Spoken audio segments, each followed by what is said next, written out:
What is going on, guys? Welcome back to DCS World and welcome back aboard the A-10C Warthog for another tutorial. In today's video we're going to learn how to work with a JTAC. JTAC, JTAC stands for Joint Terminal Attack Controller. Now what these guys are, the JTACs, these are folks that are down on the ground, are in contact with the enemy, and they are going to relay information to us, the guys in the air, about where these bad guys are and how to attack them. This is a pretty common thing for the A-10 to do because JTACs are most commonly employed in conjunction with guys in the air for close air support, or CAS. This is what the A-10 was made for close air support. So we're going to learn how to do that in a somewhat functional way today. Now we're going to split this into two parts. First, we're going to learn how to use the built-in JTAC system that's just built into DCS in the mission editor. What it basically means is you designate a friendly target on the ground that's going to function as the JTAC, and it's going to relay information to us about targets that are within its vicinity. And we're going to drop some weapons on those targets based on the information the JTAC relays to us. In a future video, we're going to jump onto one of the Hoggett training servers and learn how to use the CTLD JTAC, but more on that later. So for now, we're going to focus on the built-in JTAC, which it's a little bit clunky, but it gets the point across and it gets the job done. So we're in the air here. We're at about 15,000 feet, a little less. We've got a JTAC set up in contact with some enemy forces about 10 or so miles-ish to our east, so kind of out in front of us over there. What we need to do is we need to get in contact with the JTAC, and he's going to read us what's called a 9-line. Now, a 9-line is a series of instructions given to us line by line, and as the name implies, there are actually 9 lines to this briefing, but he may or may not read us all of those lines. So let's see an example of that. The way we contact the JTAC is we have to tune his frequency on the radio. His frequency would normally be given in the mission briefing.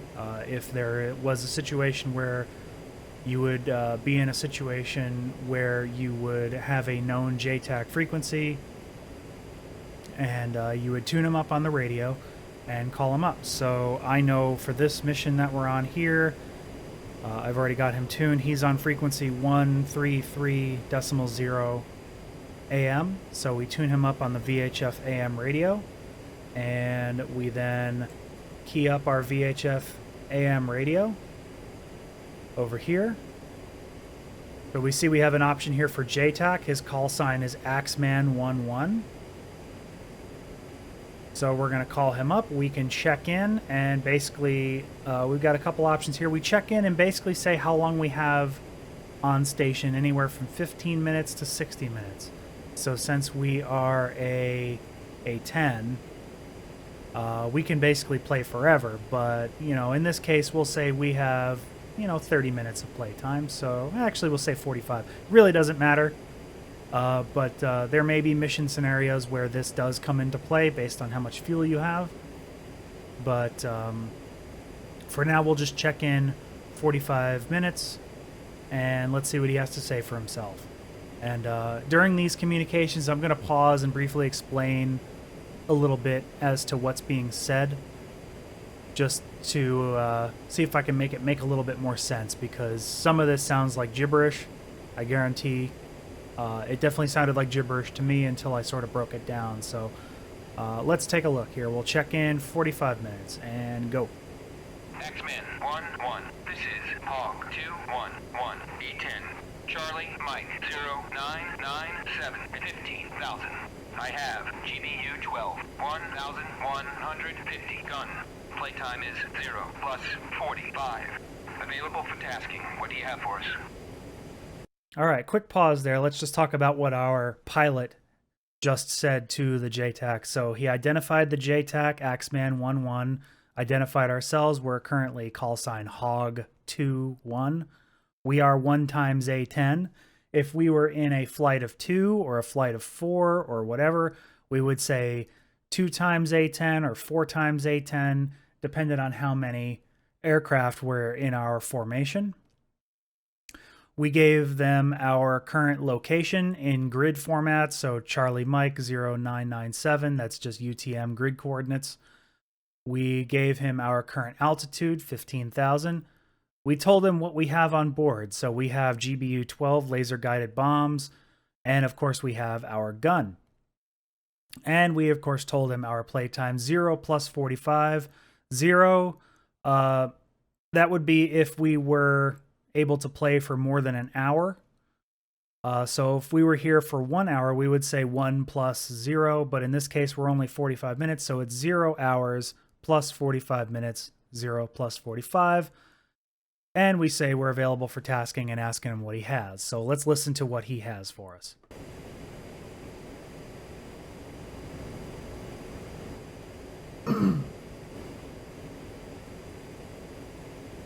Takes a little bit to respond. 1. This is Axeman 1-1. Type 2 in effect. Advise and ready for 9 line. All right, quick pause again.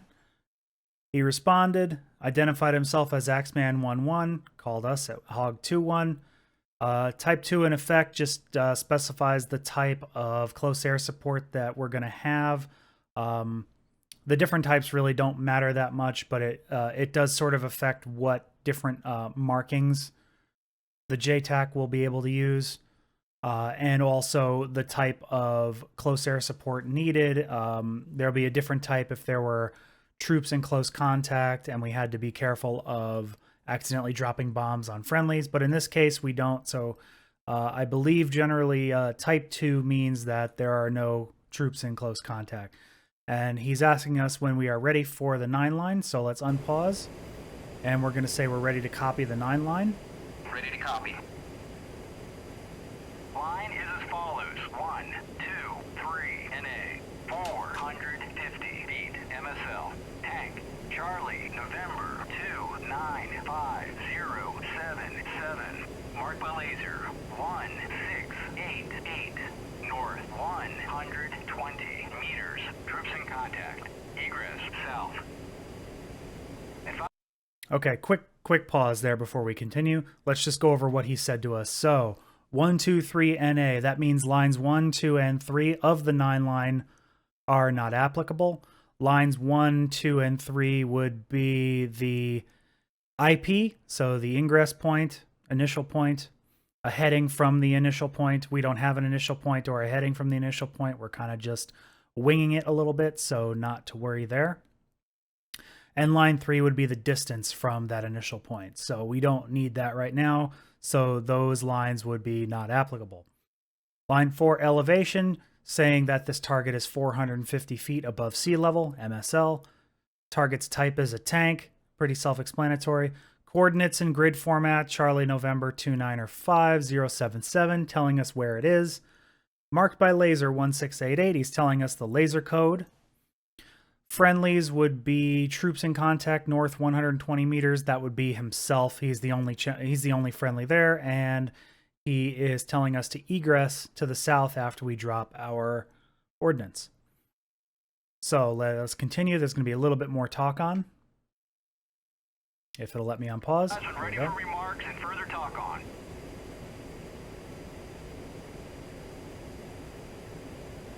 And we are ready to copy remarks. Ready to copy remarks. Request GBU-12. Okay, so remarks can have a couple of different things. They can give us a final attack heading if applicable. They can give us a sort of a corridor if applicable. Generally, anything else that doesn't fit into the 9 line specifically, he can say in the remarks section. In this case, his only remark is he's requesting a GBU-12 specifically. So we have 6 of them on board, so we can do just that. He wants laser-guided bomb, we will give him laser-guided bomb. And now we just need to read back the 9 line after the remarks. And we only read back, I believe it's lines 4 and 6. 6. So here we go. 450. Charlie, November 295077. Read back correct. Report IP inbound. All right. So we read back the 9 line, the lines that we needed to, which is only lines 4 and 6. So the target's elevation and its location. Now he's telling us to report IP inbound. Since there is no IP, we're just going to report IP inbound when we are inbound towards the target. And there'll be a couple more communications that are going to happen. However, before we do that, we want to get ourselves set up to actually find out where these targets are. So we're going to unpause. I've written down the information that he gave us. So I believe that was Charlie November. So we're going to key into our CDU here. Let's see, Charlie November. I'm just creating a new waypoint here called TGT. So Charlie November. And then that was 295 077 there. And we're not going to touch the elevation because the CDU automatically will pick the elevation at ground level there. So it's actually 476, but they round. They tend to round up or down with the briefed elevation, so not too much to worry about there. And we should be good to move in. The target is 13 miles to our,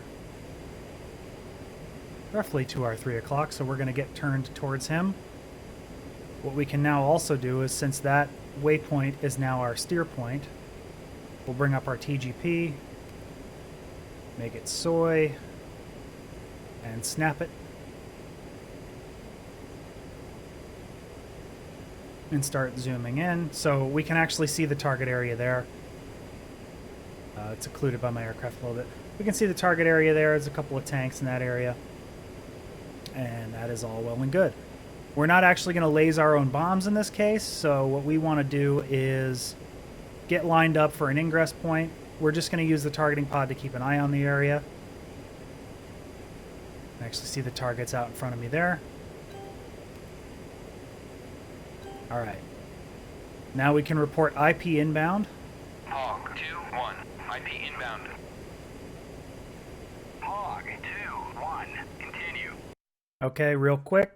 We reported IP inbound and he says continue, so that just means we can continue our approach. Next thing we want to do is we want to say laser on, as you can see here. Hog 2-1, laser on. Laser on. Lasing. Okay, he is lasing the target. So now we just need to get set up for a CCRP drop. Standard CCRP drop on the target. Let me just get lined up a little better here.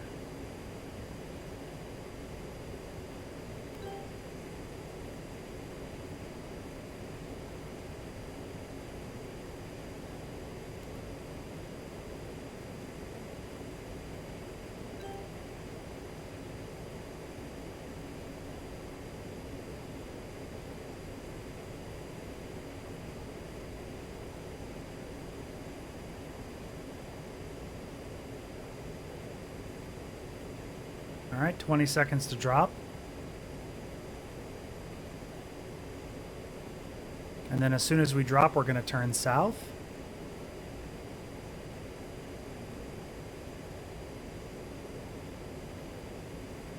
Here it comes, holding weapon release. And that's a bomb away, turning south.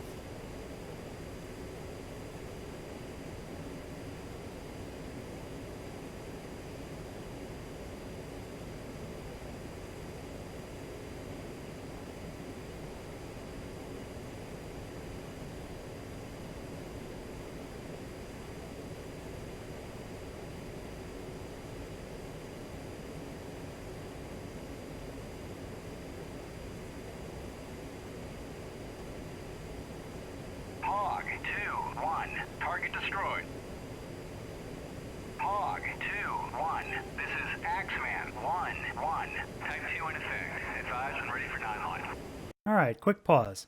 So we got our 9 line, we got our target coordinates punched in, we dropped a bomb, and it hit his laser mark. He reported target destroyed, and then he's moved on to the next target. For every target he has, he will give you a 9 line. So let's do another example here, and there were a couple more comm items that I didn't actually do but aren't necessarily needed. So we'll just demonstrate these. So let's get this next 9 line. Ready to copy. Warning, autopilot. Line is as follows. 1, 2, 3, NA. 500 feet. MSL. Tank. Charlie. November. 2, 9, 4, 0, 7, 8. Marked by laser. 1, 6, 8, 8. East. 160 meters. Troops in contact. Egress. South. Advise when ready for remarks and further talk on. All right, we'll copy remarks. Ready to copy remarks. They'll probably request another GBU 12. Use GBU 12. There it is.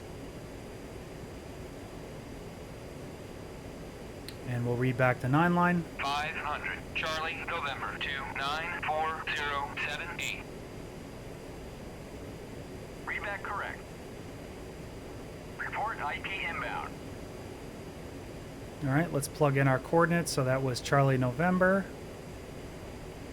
294 078. There. We can report our IP inbound. Hog 2, 1. IP inbound. Hog 2, 1. Continue. He says continue. We can go ahead and tell him to get laser on. Hog 2, 1. Laser on. Laser on. Lasing. He is lasing. And we're going to say we spot. Hog 2, 1. Spot.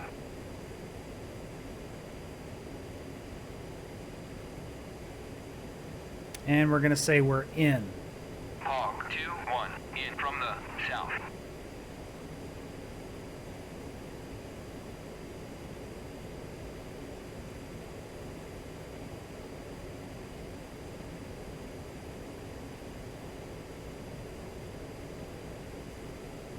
Hog 2, 1. Cleared hot. All right. That's a little bit more complete comms there. He'll say we're cleared hot, which means we are officially cleared to drop ordnance. Technically, we weren't on that first drop, but that's okay. 10 seconds to drop.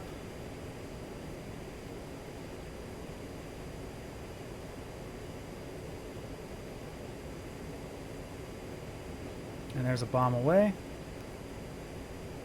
And just like before, we'll turn to the right here.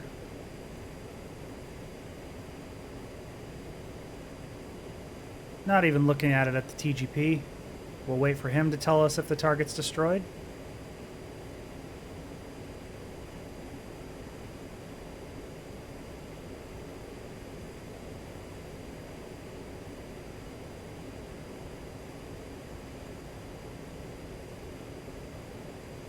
Hog 2, 1. Target destroyed. And there it is.